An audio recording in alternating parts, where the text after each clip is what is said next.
got my knee on him. We're gonna go through a lot of interim positions that don't usually have names, and we're gonna name them for the sake of the flow.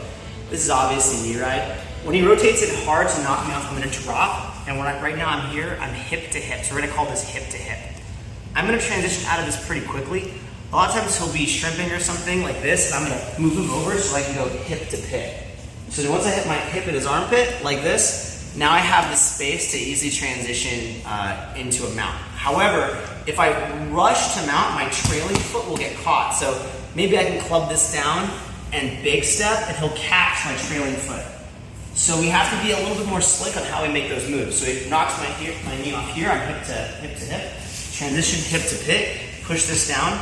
I'm gonna step and hook his leg right here. The main thing to focus on when we're trying to get mount is keeping his knees from facing the leg that is trailing.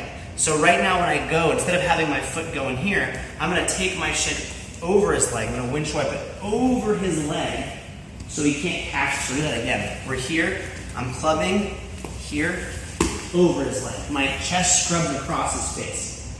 Now, I kept him from getting quarter guard there. I'm gonna take my foot and wrap it on his ankle. He's looking for quarter guard now with his hands or his feet or whatever. From here, I'm going to torque him out this way. If I need some extra power to do that, I'll use my chest to move his face and then torque him out. From there, I can swing that over and take him out. If we do this again, he clears my knee, I drop. I turn this way, his knee is coming tight to my chest, like this. I obviously can't just step over his legs. So instead, I'm gonna bring my knee in this way, all right? So when we get in this position, I need to stop him from catching my trailing foot.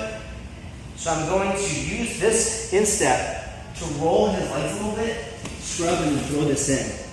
When we're in this spot, which we were before, where I've got my shin across his body, my knee on the mat, my heel curled under his butt, my chest is fine. We're gonna call this knee mount, because it's not exactly mount, but we're gonna use it to get to mount.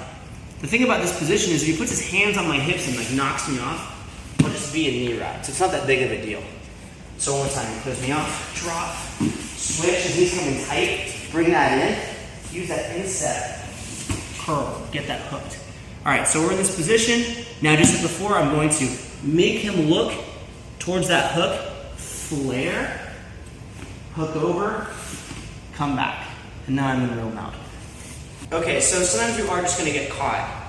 I make this transition, I float over here, I try my best, but I get caught. Now we're gonna go into our position we're gonna call vegan mount. I take my shin, my free shin, I put it in here, and I back up, put all my weight on that shin and use it to free my heel. Once my heel's free, I'm gonna put chest pressure on his head and see which way his knees turn. He starts to move, his knees turn one way, I'm gonna winch wipe on top of that one, take my heel and bring it to his butt, and I'm back in that knee mount position. Use my chest to fold him towards the hook I already have, ideally hook that in there, curl him, swing that over, and take him out.